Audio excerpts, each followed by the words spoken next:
Hey guys, welcome back to the channel. Today we have a comparison for you guys. This is a quick comparison because I don't feel like editing videos, so this will be like a one-take kind of thing. And so yeah, on the left here we have a Walthers Proto line. This is an Amfleet II in the Amtrak Phase 4 scheme.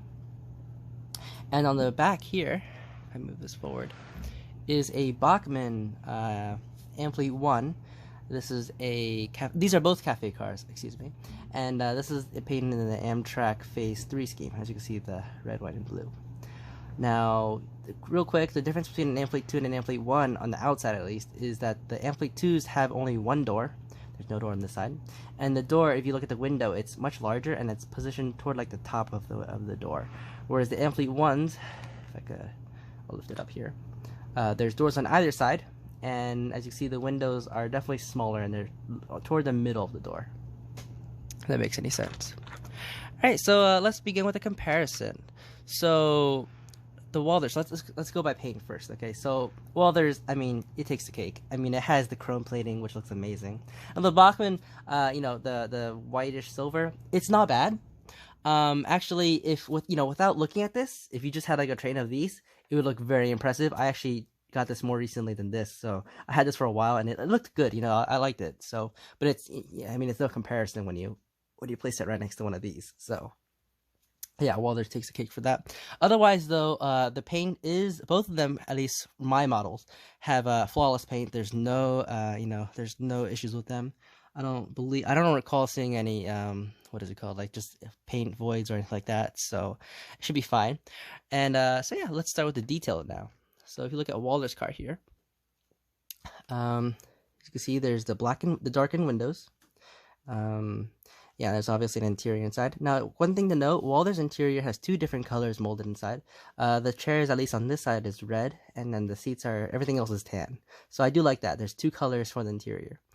Now, if we look at the details, if we just look on one side, and the sides are pretty much the same. So you see that there's stirrup steps. Let me grab my pointer real quick. Stirrup steps, there's grab irons, there's handrails and grab irons right here. There's some painted ME hoses. I believe the original owner painted these. I bought this used, so but I don't believe they're painted, factory painted, but correct me if I'm wrong, but yeah. And there's extended swing couplers. As you can see, they swing much further than usual coupler boxes. And then there's some working diaphragms. Now these diaphragms, they're a lot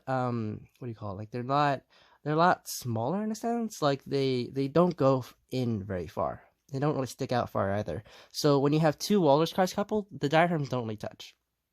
Which, I mean, it's nice, but it's also it looks kind of weird. Whereas the Bachmann ones, I'll show this later.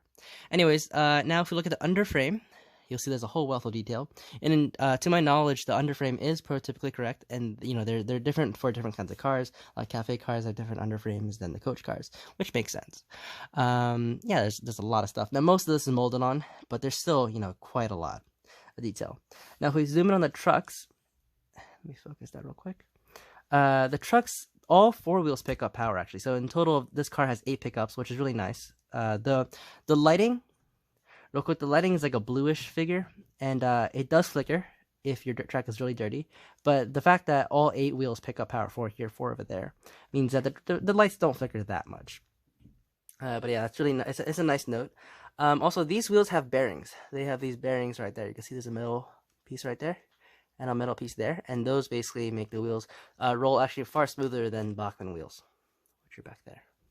Now, that's actually an issue for most Amfleet cars, because the Walthers older runs and Bachmann first runs, they had that issue where the wheels are so stiff that an engine could only pull like 3 of these cars before they're struggling to pull like more than 3 cars because they were so stiff. Now, these are definitely more free-rolling than the really old Walthers ones, but they're still, they're not as free-rolling as my other cars, I guess you could say. But yeah, they're definitely nice. And one thing to note is that the wheels, they're a lot flatter, you'll notice, and this is actually, I think, really prototypically correct, because I've ridden Amfleet cars before. I do live in the northeast corridor, and they're definitely flatter than the other wheels I'll show you later. But yeah, and also you'll see that the truck, you can see there's a little gap between the truck and the underframe of the carriage, and that is I believe also prototypically correct. I think that's definitely, Walthers definitely did a better job with that. You can see there's also brake shoes on these trucks. I don't know what's wrong with this camera. yeah, there's brake shoes on these trucks, which also look really nice. All right, so if we place this down, I also forgot to mention there's a little vent on top, and I believe that's for the cafe cars. It's some sort of venting for the kitchen hardware. I don't know, like maybe a stove or whatever. All right, now for the Bachmann car here. Now, also Bachmann cars also have the blackened windows. As you can see, there's also an interior. This interior is molded in one color. It's a tan color. Shouldn't be hard to paint, but that's just there for you to see.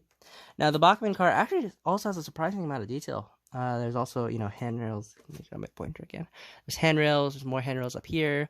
There's this, which I think looks really cool. This is also in the real Amfleets. They have this weird curved thing. I don't know what this is for either, but it definitely adds a look. I recall as a kid, I saw these car ends and I was like, 2 eyes and a mouth, and I always thought that really funny, but maybe I'm just crazy. Anyways, I also painted these ME hoses. I painted these. I think they're the correct color, but yeah. So the diaphragms, as I said, they stick out a little more, which I do like more, and they are also sprung, which is very nice. And in the bottom, there's an extended swing coupler. This one doesn't swing nearly as far as Walthers, but I mean, it works. And this one definitely helps it drastically compared to non-extended swing couplers. This is honestly enough swing. You don't need as much swing as Walthers, which goes like all the way to the left and all the way to the right. As you can see, the underframe is very bare. This is almost toy-like if you think about it.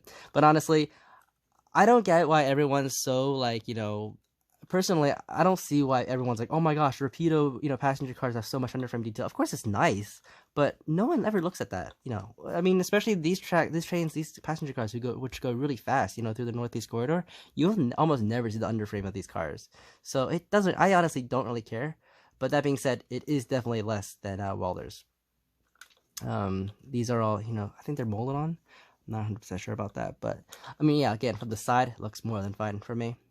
Also, one thing to note, though, is Bachmann underframes for Amfleets, their cafes and coach car underframes are actually identical, which means that that's actually kind of wrong.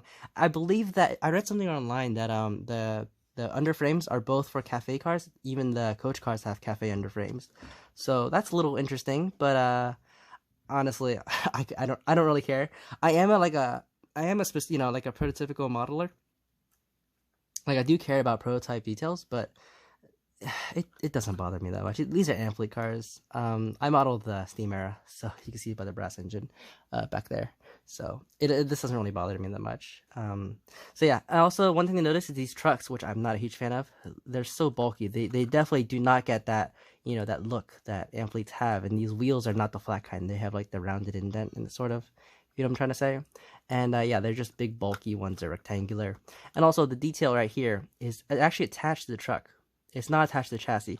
If you look at the Walthers car here real quick, the detail is attached to the chassis, and the wheels move separately. And that is obviously more prototypical. But Bachmann did this, and I get why they did this. They did it so these wheels can turn a lot more than Walthers cars. In fact, these can traverse 18-inch radius. Not that that's good.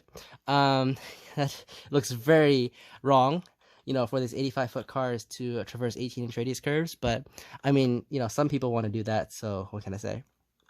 But yeah, other than that, the interior, there's also lights. And actually, this is actually a part where I believe Bachmann shines and is superior to Walthers cars. The interior lights are not blue. They are a yellowish color. And I believe they are LEDs. I'm not 100% sure about that. I think they used to have incandescents in their cars, but then they switched to LEDs recently. And I'm just trying to put the wheels on the track.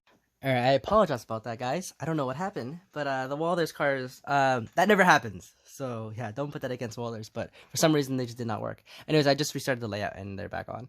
But anyways, yeah, you can see that the lights here, first off, they're noticeable under daylight conditions where the the layout lights are on.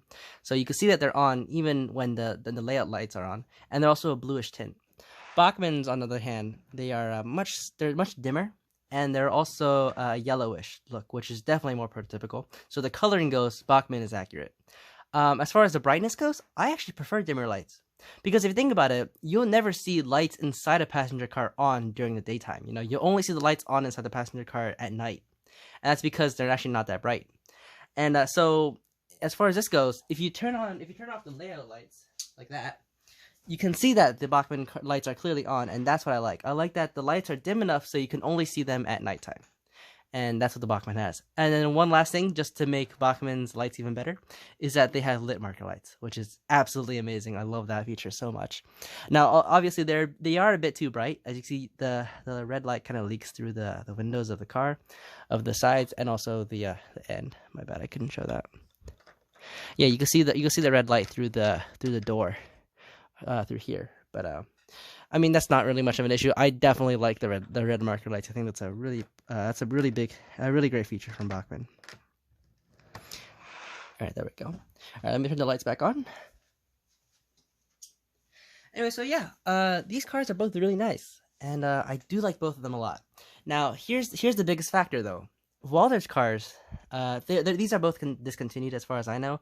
I think Bachmann are making Phase 5 Northeast Corridor cars right now, but as far as these Phase 3 cars, I don't think they're making them anymore. Correct me if I'm wrong there. Anyways, I picked up both these from eBay. These usually go for about $100 to $130. Yes, that much for a car. These go for about $30 at the very least, and then at the very most, like what? Like $50, like $30 to $50. This is like, okay, I've seen these sell for like $80, but fine, $80 to $130. This is like $30 to $50, you know. So the question is basically, is it worth 2 or 3 of these for one of these? And in my opinion, no.